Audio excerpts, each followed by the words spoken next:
자, 오늘은 레위기 강의 14번째 시간 함께 갖도록 하겠습니다. 성경에서 이제 기초가 되는 아주 중요한 책들이 있는데요. 그것은 우리가 이제 모세오경이라고 이제 할 수가 있습니다. 모세오경에서 또 가장 중요한 책 한 책을 이제 뽑으라고 한다면 레위기를 우리가 이제 뽑을 수가 있고요. 이 레위기는 하나님께 예배를 이제 다루고 있는 그런 책이 되겠습니다. 그래서 이스라엘 백성들이 이집트에서 이제 우상신들을 이제 섬기고 파라오의 속박 가운데 있을 때 하나님께서 이스라엘 백성들을 이제 구출해 내셨습니다. 그 구출해 내신 목적이 뭐냐? 근본적인 목적이 바로 하나님께 드리는 이 예배에 있다는 거예요. 그 예배, 이 예배를 이제 다루고 있는 책이 바로 이제 레위기가 되겠고요. 레위기 중에서도 가장 중심이 되는 또 부분이 있는데 바로 이제 오늘 이제 살펴보려고 하는 16장 말씀이 되겠습니다. 16장 이 속죄일에 관련된 내용을 우리에게 이제 가르쳐주고 있는 부분인데요. 이 대속죄일에 관련된 내용을 우리가 한번 살펴보는 시간을 갖도록 하겠습니다. 그래서 레위기를 이제 크게 두 부분으로 나눈다면 1장부터 16장까지가 이제 전반부가 되고요. 그 다음에 17장부터 나머지 이제 부분이 이제 후반부 내용을 이제 다루고 있는데 오늘은 어떻게 보면 이제 레위기 전반부 부분을 이제 마무리하는 그런 시간이 이제 되겠습니다. 이 대속죄일은 이스라엘의 그 7대 명절, 레위기 23장에 지금 나오고 있는 이제 소개되고 있는 부분인데요. 7대 명절 중에서 이제 하나입니다. 그래서 이 대속죄일은 종교력, 이스라엘의 종교력으로 우리가 이제 보았을 때 7월 제 10일이에요. 7월 10일. 7월 달 7번째 달 10일째 되는 날이 바로 이제 대속죄일이라고 하는 날이 이제 되겠습니다. 이스라엘의 종교력은 이제 오늘날 이제 현대의 달력으로 생각해 보면 3개월을 더하면 돼요. 3개월. 그러니까 이제 오늘날로 얘기하면 한 10월 초순쯤 된다 이렇게 보시면 되겠습니다. 이 속죄일이라고 하는 이 말은 이제 히브리어로 욤키퍼라는 단어를 이제 사용하고 있는데 욤이라고 하는 단어와 키퍼라고 하는 단어의 합성어로 이제 되어 있어요. 그래서 욤은 날이라고 하는 뜻을 가지고 있고 키퍼라고 하는 이 단어는 카파르 덮는다고 하는 이 단어에서 이렇게 나온 단어입니다. 그래서 이 속죄일이라고 하는 뜻은 죄를 이제 덮는 날, 죄를 덮는 날 이제 그런 뜻을 이제 가지고 있습니다. 그래서 하나님께서는 이스라엘 백성들을 위해서 1년의 그 하루를 딱 정해가지고 1년의 하루를 정해서 1년간에 지었던 모든 죄들, 이런 죄들을 이제 뭐 알고 지었던 죄들도 있고요, 모르고 지었던 죄들, 모든 죄들을 이제 하루에 그 이제 속죄 의식, 대제사장을 통해서 속죄 의식을 이제 진행하게 됩니다. 그래서 매우 이제 중요한 의미를 가지고 있는 이 대속죄일이라고 하는 것은 굉장히 중요한 의미를 가지고 있어요. 우리가 컴퓨터로 얘기한다면 1년 동안의 이 삶을 이게 완전히 포맷한다고 보시면 될 것 같아요. 포맷. 포맷 아시죠? 완전히 새롭게 완전히 지워버리고 새로 시작하는 그런 날로 이제 삼아주시게 되는 것입니다. 그래서 이 대속죄일은 예수 그리스도 앞으로 이제 오실 메시아가 하실 그 사역을 이제 구체적으로 보여주고 있는 그런 내용이 되겠습니다. 단지 이제 속죄일의 이 규례를 우리가 행해야 되느냐, 뭐 말아야 되느냐 이런 차원의 문제가 아니고요. 또 이것을 또 뭐 우리가 읽어야 되느냐, 말아야 되느냐 하는 문제가 아니라 이 대속죄일이라고 하는 이 그 절기를 통해서 하나님께서 오늘 신약 성도들에게 가르쳐 주시고자 하는 이런 예배의 본질이 무엇인가 하는 것들을 한번 우리가 생각해 보는 시간을 가졌으면 좋겠습니다.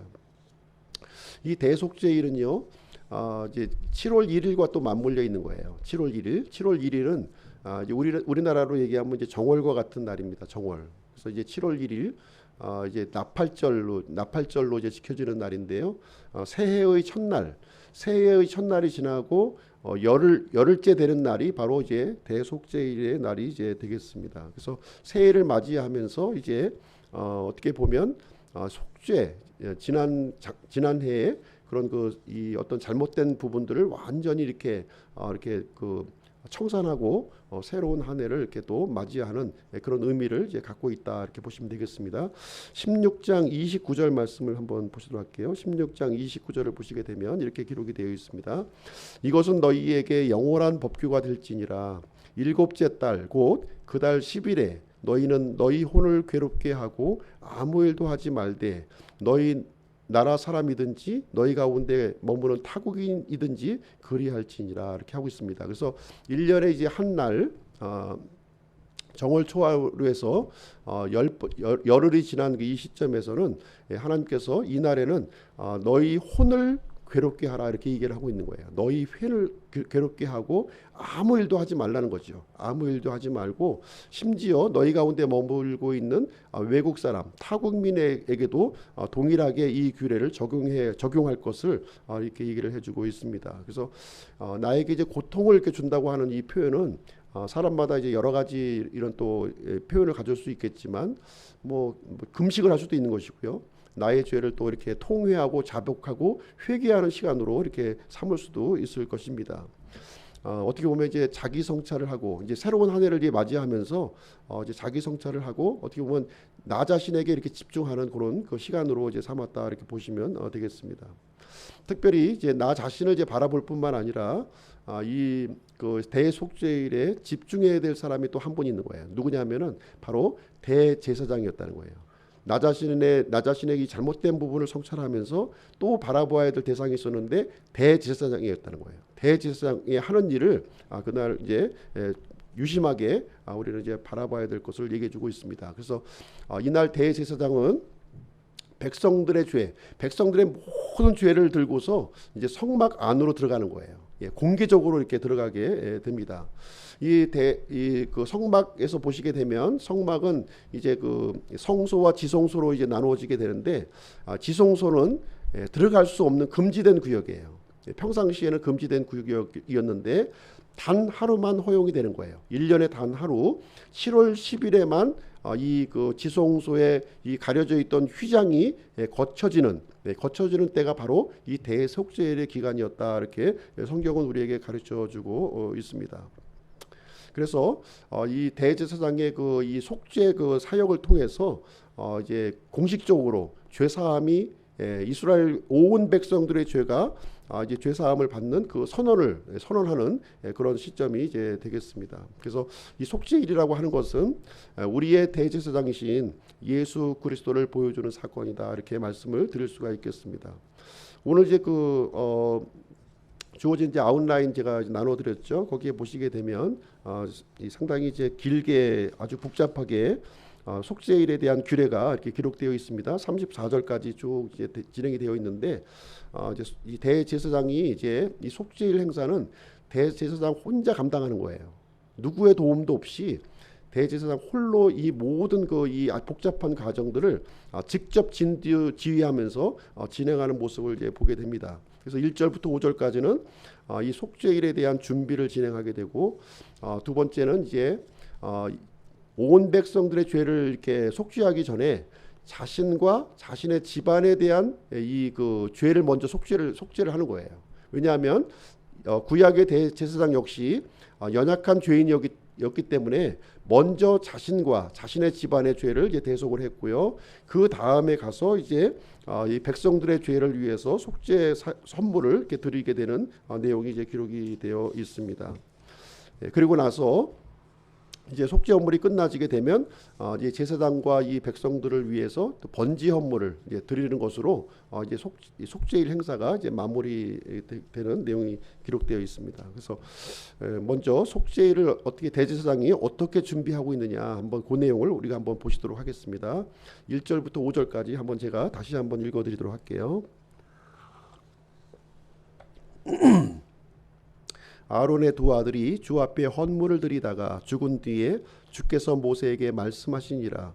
주께서 모세에게 이르시되 내 형 아론에게 말하여 그가 아무 때나 성소 안으로 휘장 안쪽의 궤 위에 있는 긍휼의 자리 앞에 들어오지 말게 하라. 그리하여야 그가 죽지 아니하리니 이는 내가 구름 가운데서 긍휼의 자리 위에 나타날 것이기 때문이니라. 그런즉 아론은 어린 숫소를 죄헌물로 삼고 순양을 번지 헌물로 삼아 성소에 들어올 것이요 또 그는 거룩한 아마 속옷을 입고 살 위에 아마 반바지를 입으며 아마 허리띠를 띠고 아마 관을 쓸지니 이것들은 거룩한 의복들이니라. 그러므로 그는 물로 자기 살을 씻고 그것들을 입을 것이며 이스라엘 자손의 회중에게서 죄 헌물로 순염소 새끼 2마리와 번제 헌물로 순양 1마리를 취할지니라. 그래서 이 대제사장을 통해서 이제 준비하는 내용이 이제 아주 그 기록이 되어 있는데요. 이 말씀이 이제 언제 주어졌냐면 아론의 2 아들이 즉사한 직후에 하나님께서 주신 말씀이라는 거예요. 레위기 지금 10장에 보시게 되면 아론의 2 아들 누구죠? 나답과 아비후가 이 이상한 불을 이제 하나님 앞에 이게 바쳤던 그 사건이 이제 기록이 되어 있습니다. 그래서 하나님께서 이제 불이 이제 나와가지고 2 아들을 이제 즉사시켰던 일이 있었는데 그 사건 바로 직후에 지금 이 그 대속죄에 대한 이 규례의 말씀을 하나님께서 모세에게 주시는 내용이 이제 되겠습니다. 성막에 있는 이 지성소 안에는 이렇게 함부로 들어가서는 안 된다는 거예요. 함부로. 비록 대제사장이라 할지라도 함부로 들어가게 되면 죽을 수 있다는 것을 여기서 말해주고 있는 부분이 되겠습니다. 이 지성소 안에 들어가는 것은 7월 10일 이 7월 10일 하루만 이제 허용이 되는 그런 날이 되겠습니다. 그래서 대제사장이 속죄의 그 피를 들고서 그때서야 이제 여기를 이제 들어갈 수 있음을 여기서 얘기해주고 있습니다. 이때 이제 그 아론은 준비를 하게 되는데요. 먼저 3절 말씀에 보시게 되면 자기와 자기 집안을 위한 헌물을 준비하는 거예요. 자기와 자기 준비를 무엇을 준비하냐면 어린 숫소와 순양을 준비합니다. 죄 헌물로는 어린 숫소를 준비하고 순양은 번제 헌물 용도로 해서 이렇게 준비를 하게 돼요. 그러고 나서 이 아론은 아마로 된 옷을 입으라 이렇게 얘기되어 있습니다. 아마로 된. 원래 이제 제사장의 직무를 할 때에는 이렇게 그 화려한 그 제사장의 복장이 있거든요. 그 복제를 입고 해야 되는데 7월 10일만큼은 이제 아마로 된 이 3배로 된 옷을 입고서 이제 그 이 집전을 직접 하게 되는 내용이 여기에 기록이 되어 있는 것입니다. 그래서 이 아론은 이 목욕을 제기하고 아마로 된 이 바지와 이 속옷, 속바지 그리고 이제 허리띠 관을 써서 이 대속죄를 진행을 하게 되는 것입니다. 그 다음에 이제 아론이 준비할 그 헌물은 또 무엇이냐면 백성들을 위한 헌물을 또 준비하는 거예요. 백성들을 위한 헌물을 보시게 되면 5절에 나와 있어요. 5절. 이 제사장을 위해서는 순양과 이제 그 숫소와 순양을 준비했고요. 지금 백성들을 위해서는 순염소 2마리와 순양 1마리를 준비하게 됩니다. 순염소 2마리는 지금 이제 죄 헌물을 위해서 준비하는 것이고요. 그 다음에 순양 1마리는 번제 헌물을 위해서 드리는 내용이 되겠습니다. 그래서 먼저 이제 죄 헌물이 먼저 하나님 앞에 드려지는 거예요. 그리고 나서 다 끝난 다음에 나중에서야 이제 번제 헌물로 순양을 드리는 순서로 이렇게 진행을 하게 되는 것입니다. 그럼 먼저 이제 이 아론 자신부터 하나님 앞에 죄인이기 때문에 이제 자신이 준비한 헌물을 가지고 이제 하나님 앞에 나아가게 되는 내용을 이제 언급하고 있습니다. 6절 7절 말씀 제가 읽어드리도록 할게요. 6절 7절. 아론은 자기를 위한 죄 헌물로 자기의 숫소를 들여서 자기와 자기 집을 위하여 속죄하고 또 그 2마리 염소를 취하여 회중의 성막문에서 주 앞에 그것을 보일지니라 이렇게 기록이 되어 있습니다. 여기에 보면 이제 아론은 자기와 자기 집안을 위하여 숫소로 죄 헌물을 드리는 내용이 여기에 기록이 되어 있어요. 단순히 이 자기 집을 위하여 속죄하고 이렇게 기록이 되어 있지만 이 절차가 굉장히 복잡하다는 거예요. 지금 이제 죄 헌물로 드려지는 것이기 때문에 이 소를 위해서 안수를 하고 죄를 전가시키는 거죠. 안수를 하고 그 다음에 이제 이 소를 이제 또 잡는 거예요. 소를 잡는 절차를 이제 아론이 직접 하는 겁니다. 양을 잡는 것도 상당히 힘든 일이지만 소 한 마리 잡는 것은 쉬운 일이 아니에요. 이 힘든 일을 본인이 직접 감당하게 되고 그 다음에 이제 성소에 들어가서 휘장에 7번 피를 뿌립니다.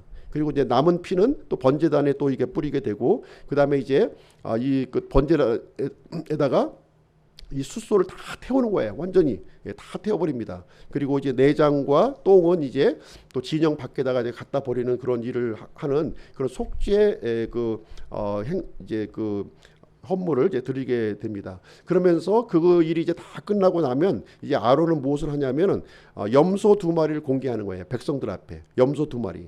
이 염소 2마리는 이제 무엇을 얘기하냐면 이제 개역 성경에 보면은 이제 아사셀 염소라고 나와요. 아사셀 염소. 근데 여기에서는 이 2마리의 염소가 주를 위한 염소 1마리, 그다음에 이 광야를 위해서 준비된 한 마리의 염소. 그래서 두 마리의 염소가 여기서 준비가 되는데 이 두 마리의 염소를 백성들 앞에 확 공개를 하는 거예요. 예. 이게 이제 백성들의 죄 헌물이로 이제 준비가 된 그런 그 헌물이기 때문에 백성 앞에 공개적으로 공개를 하게 됩니다.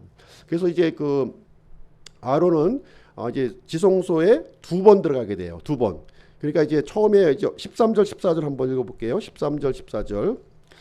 주 앞에서 불 위에 그 향을 두어 향의 연기가 증언 위에 있는 긍휼의 자리를 덮게 할지니 그리하여야 그가 죽지 아니하리라. 그는 또 숫소의 피를 취하여 자기 손가락으로 긍휼의 자리 위에 동쪽으로 뿌리고 또 자기 손가락으로 그 피를 긍휼의 자리 앞에 7번 뿌릴지니라. 이렇게 하면서 여기 이제 지성소에 지금 이제 아론이 두 번 들락날락하는 내용이 여기에 기록이 되어 있는 거예요. 첫 번째 들락날락할 때는 어떤 내용을 하게 되냐면 향로에다가 이렇게 숯불을 담고 들어가 가지고 그 지성소 안을 완전히 연기로 가득히 채우는 거예요. 가득히 채우는. 만약에 이제 그 앞이 보이지 않도록 완전히 그 지성소 안을 채우는 일을 하게 됩니다.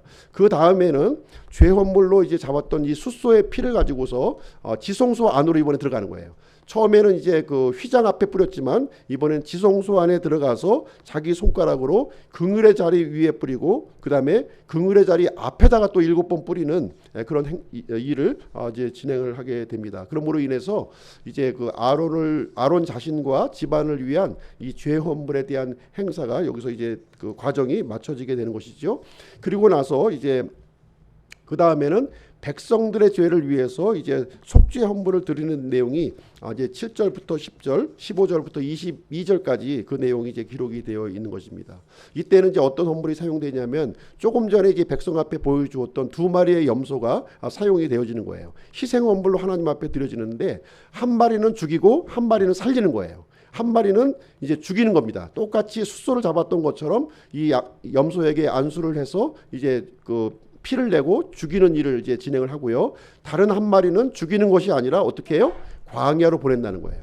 이 백성의 모든 죄를 이 개혁 성경에 의하면 이 아사셀이라고 하는 염소에다가 이렇게 안수를 하고 죄를 전가시켜서 저쪽 벼랑 끝에까지 데리고 가서 완전히 이제 버리는 그런 행위를 여기서 진행을 하게 됩니다. 그 내용이 이제 15절 내용이 기록되어 있어요. 15절 한번 보겠습니다. 그 뒤에 그는 그 백성을 위한 죄 헌물의 염소를 잡아 그것의 피를 가지고 휘장 안으로 들어가서 그 숫소의 피로 행한 것 같이 그 피로 행하여 긍휼의 자리 위에 긍휼의 자리 앞에 그것을 뿌릴지니. 그래서 죄 헌물 이제 염소 새끼 한 마리는 어떻게 해요? 다시 지성소로 들어가서 그 피를 들고 들어가 가지고 긍휼의 자리 앞에와 긍휼의 자리 위에다가 피를 7번 뿌리는 행사를 진행하고요. 그리고 나서 나머지 살아있는 이 한 마리 어떻게 하느냐? 21절에 나와 있는 거예요. 21절. 아론은 살아있는 염소의 머리에 두 손으로 안수하고 그 염소를 향해 이스라엘 자손의 모든 불법과 그들의 모든 죄로 말미암은 그들의 모든 범법들을 자백하며 그것들을 염소의 머리에 두고 적합한 사람의 손에 맡겨 그 염소를 광야로 보낼지니. 이렇게 하면서 두 마리 염소에 대한 그 행사가 어떻게 보면 이것이 이제 대속죄에 그 진행되는 어떻게 클라이맥스에 해당되는 거예요. 클라이맥스에 해당되는 이 부분을 여기서 이제 아론이 직접 백성들 앞에서 진행을 하게 됩니다. 그래서 이 두 마리의 염소, 한 마리는 죽이고 한 마리는 살리는 것을 통해 가지고서 우리가 발견해야 될 것은 무엇이냐? 이 거룩하신 하나님은 이 죄를 거부하시는 하나님이다 하는 사실을 여기서 알려주고 있는 거예요. 한 마리는 이 염소의 그 생명을 취할 정도로 죄를 미워하신다는 걸 보여주고 있고, 다른 한 마리는 염소의 그 죄를 저 멀리 하나님이 보이지 않는, 하나님조차도 볼 수 없는 그 먼 곳으로 보내어져야 된다고 하는 그 내용을 우리에게 알려주고 있습니다. 그래서 이 희생헌물을 통해서 하나님 앞에서 죄가 처리되고 있는 이 과정을 시청각적인 자료를 통해서 이제 이 대제사장이 이스라엘 백성 앞에 이렇게 보여주는 그런 그 일을 진행하게 되는 것입니다. 그리고 나서 이제 이 내용이 끝나게 되면 대제사장은 23절부터 28절까지 어떤 내용이 진행되어지냐면, 이제 번제 헌물을 위해서 이제 양이 준비되어졌잖아요, 그렇죠? 이 제사장을 위해서 순양이 준비되었고, 그리고 백성들을 위해서 순양이 이렇게 준비가 되어 있는 거예요. 이 순양에 대해서 번제 헌물을 드리게 되는데, 이번에는 어떻게 하냐면은 이제 조금 전에 이제 죄 헌물로 드렸을 때에는 아마 옷을 입고서 지금 이제 드렸어요. 아마 옷이 아마 그 시뻘건 피로 완전히 흠뻑 젖어졌을 거예요. 그래서 그것을 이제 벗어놓고 다시 목욕을 재개하고 새로운 의복으로 갈아입는데, 이번에는 원래의 대제사장 의복, 그 화려한 의복으로 갈아입고 나서 이제 하나님 앞에 이제 번제 헌물을 드리게 되는 내용이 기록이 되어 있습니다. 그 내용이 23절부터 28절까지 이제 기록이 되어 있는 거예요. 한번 제가 읽어드리겠습니다.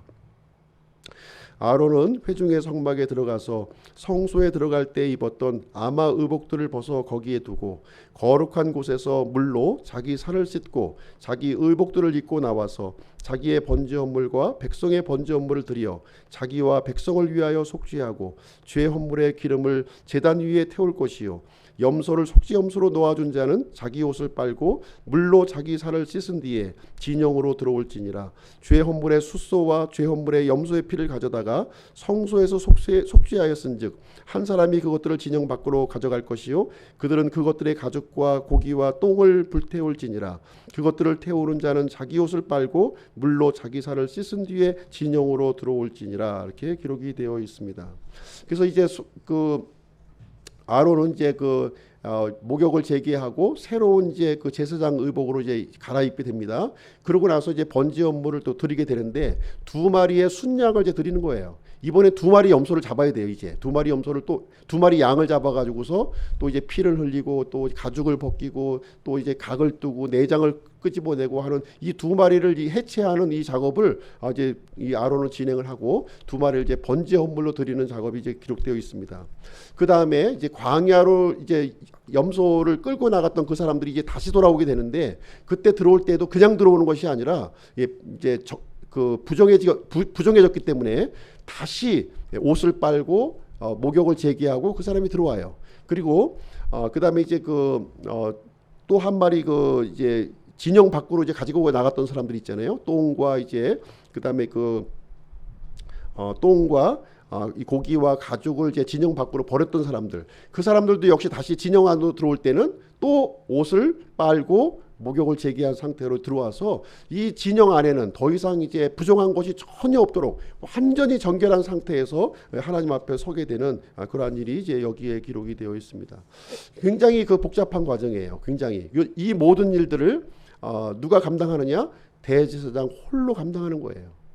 아론의 나이도 지금 만만치 않은 나이예요. 그럼에도 불구하고 굉장히 긴 시간 동안 이 헌물을 잡고 또 이렇게 하나님 앞에 또 나아가서 진행하는 모든 절차들을 본인이 진행하게 됩니다. 그러고 나서 이제 그제서야 이제 하나님과 이 백성 앞에서 이제 하나님과 화평이 되었다고 하는 그것을 이제 선언하는 내용으로 이제 마무리를 짓게 됩니다. 그래서 이제 7월 10일 날 진행되는 이 속죄일을 한 해에 한 번씩 진행하는 거예요.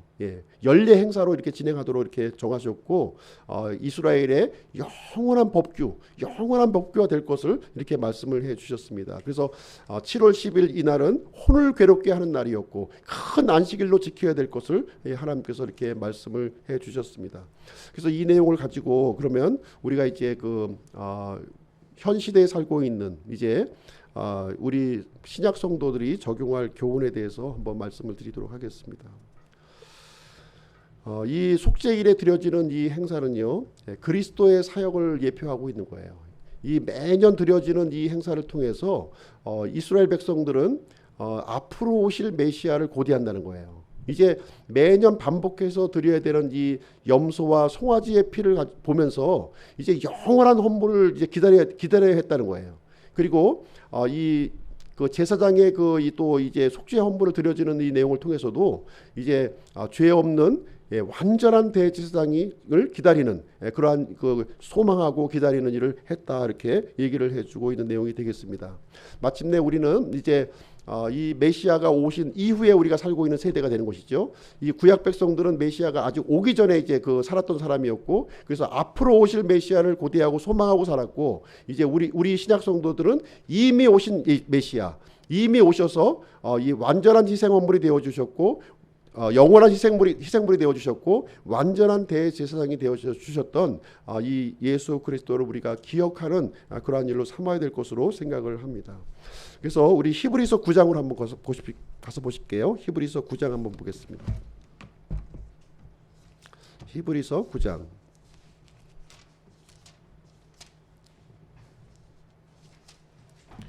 히브리서 9장 11절부터 15절 보겠습니다.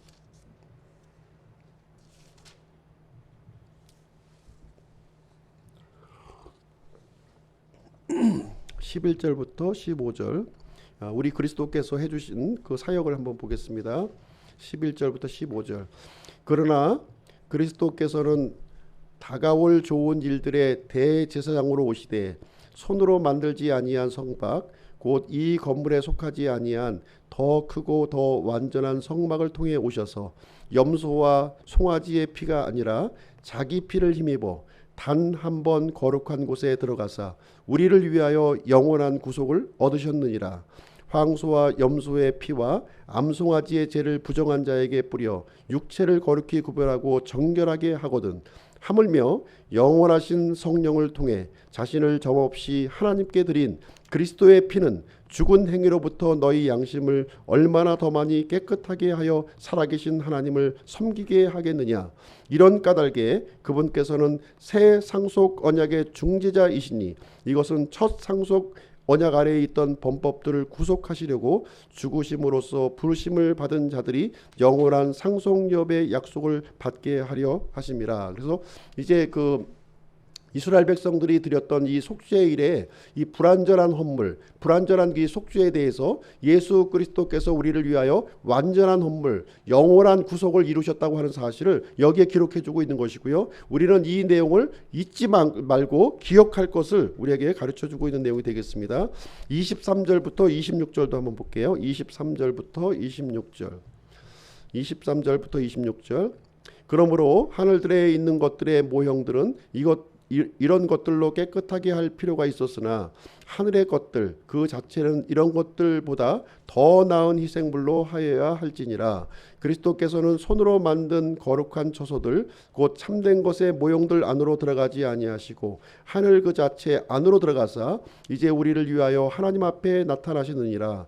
또 그분께서는 대제사장이 해마다 다른 것들의 피를 가지고 거룩한 곳에 들어가는 것 같이 자주 자신을 드려야 할 필요가 없으시니 그랬더라면 그분께서 반드시 세상의 창건 이래로 자주 고난을 당하셨어야 할 것이라. 그러나 이제 세상 끝에 그분께서 단 한 번 나타나사 자신을 희생물로 드려 죄를 제거하셨느니라 이렇게 기록하고 있는 거예요. 그래서 이제 구약의 대제사장은 자주 이렇게 들어갔던 거죠. 지상의 성막을 매해 반복적으로 이렇게 들어갔던 거예요. 근데 예수 그리스도께서는 하늘에 있는 참된 성소로 들어가심으로 말미암아 이제 완전히 이제 속죄의 사역을 마무리 시키셨다는 거예요. 더 이상 반복해서 드릴 필요가 없다 하는 것을 우리에게 얘기해 주고 있습니다. 그래서 세상의 창건 이후로 이제 단 한 번 이렇게 나타나시고 고난을 당하심으로 말미암아 영원한 헌물이 되어 주셔서 이제 우리를 이제 죄를 완전히 제거해 주셨다 이렇게 얘기해 주고 있습니다. 그래서 구약에 나타나 있는 이 대속죄일 이것은 예수 그리스도께서 우리를 위해서 이렇게 하실 이 속죄 사역을 이렇게 모형으로서 그림자로서 우리에게 알려주시는 그러한 내용이 이제 되겠습니다. 그래서 성소와 지성소 사이에는 이제 뭐로 가로막혀 있었어요? 휘장으로 가로막혀 있었다는 거예요. 아주 두꺼운 휘장으로 이렇게 가로막혀 있었어요. 그래서 이 휘장 안으로 들어가는 것이 허용이 안 되었던 거예요. 불법한 방법으로 이게 나아갔을 때에는 나답과 아비후처럼 즉시 죽임을 당할 수밖에 없는 그런 상황이었습니다. 그러나 1년에 단 한 차례 허용이 되었는데 대제사장이 이 속죄의 피를 들고 단 한 번 이제 그 하루만 들어갈 수 있게 되었습니다. 이 성소와 지성소를 가로막고 있었던 이 휘장은 바로 예수 그리스도의 육체라고 우리에게 알려주시고 있는 거예요. 신약 성경에서. 그래서 예수님께서 십자가에서 죽으실 때 이 육체가 찢겨지실 때에 성소에 있는 이 휘장이 위에서부터 아래로부터 갈라졌다는 거예요. 그래서 이제 누구든지 이 막혔던 하나님과 사람 사이에 막혔던 이 휘장으로 막혔던 이 담이 예수 그리스도의 피로 말미암아 이게 완전히 이렇게 이제 허물어졌다는 것이죠. 누구든지 이제는 예수 그리스도의 피를 힘입어서 하나님의 은혜 왕자로 앞에 나아갈 수 있는 길이 이렇게 열려졌다 하는 것을 우리에게 가르쳐 주시고 있는 내용이 이제 되겠습니다. 두 번째로 우리가 생각해 볼 수 있는 것은 무엇이냐 하면은 이 구약의 대제사장은 자신과 가족을 위해서 희생 헌물을 드려야만 했다는 거예요. 예, 불완전한 죄인이었다고 하는 사실을 여기에서 단적으로 이제 알려주고 있는 것입니다. 그리고 이 속죄일 행사를 할 때에는 제사장이 아마 옷을 이렇게 입었다는 거예요. 아마 옷, 아마로 된 옷 의복과 아마로 된 이 관을 쓰고서 이 속죄 행사를 진행을 하게 되었습니다. 그래서 이 제사장 역시도 이 속죄의 피가 필요하다고 하는 사실을 얘기를 해주고 있고요. 하나님과 사람 사이에 불완전한 중보자라고 하는 사실을 알려주고 있는 거예요. 이 내용을 통해서 우리는 이 완전한 이 제사장, 완전한 중보자를 우리가 소망해야 된다고 하는 사실을 구약의 율법은 우리에게 가르쳐주고 있다는 것입니다. 그래서 구약의 율법을 읽을 때 우리가 얼마나 하나님 앞에서 부끄러운 존재고 얼마나 죄 많고 부정한 존재인지를 우리가 발견해야 될 것이고, 이 부정한 문제를 해결해 주실 분이 누구냐, 바로 앞으로 오실 예수 그리스도라고 하는 사실을 우리가 발견해야 된다고 하는 사실입니다. 세 번째로 우리가 또 여기에서 교훈받을 내용은 무엇이냐면은 두 마리의 염소가 백성들을 위해서 드려졌다고 하는 사실이에요. 두 마리의 염소. 이 두 마리 염소가 이제 죄헌물로 이제 드려지게 되었는데요.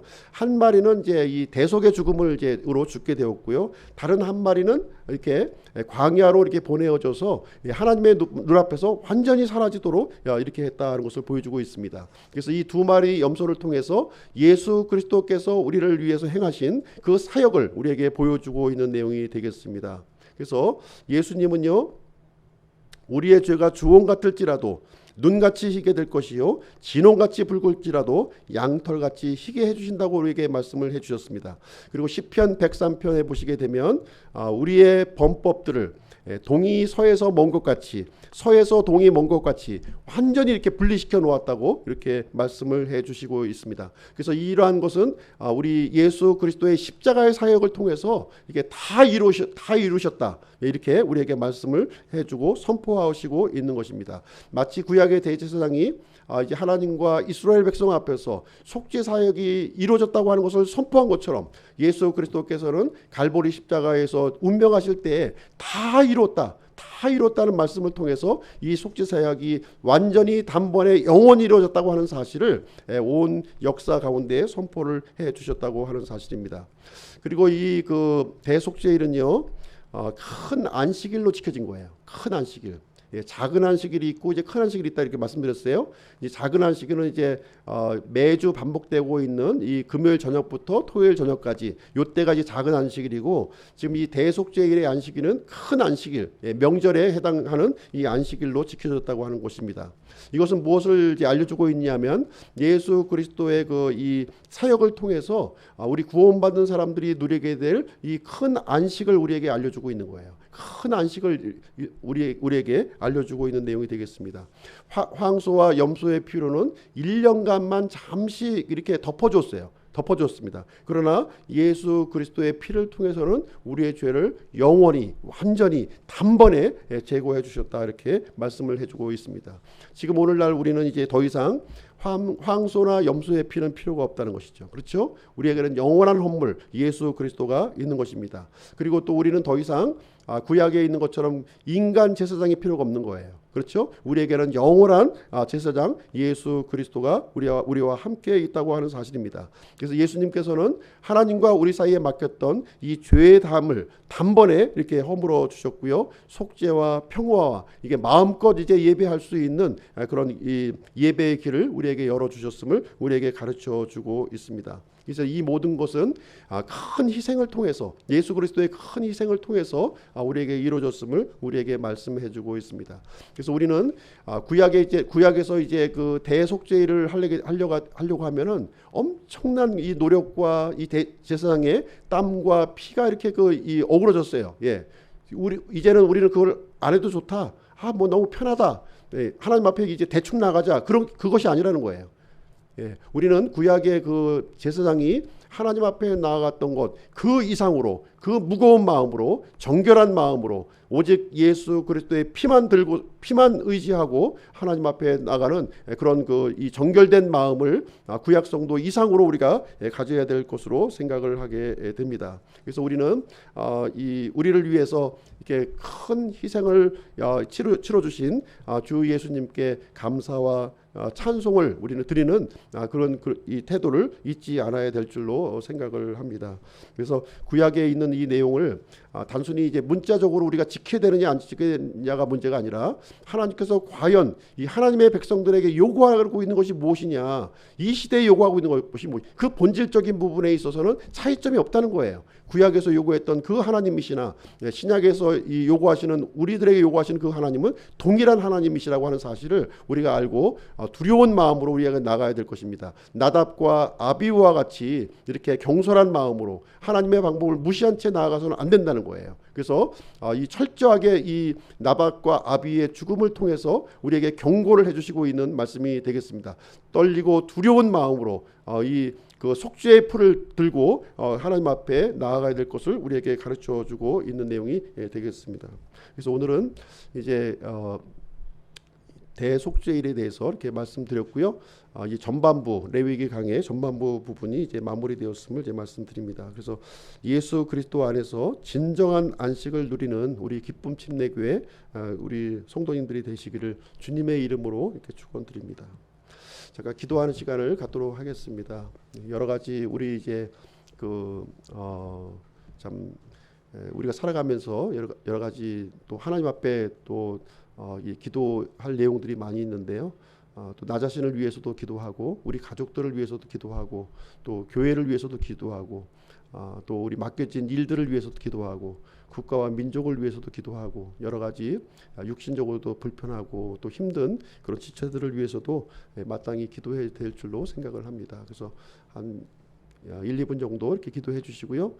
이은복 형제님 마무리 기도하고 수요예배 마치도록 하겠습니다.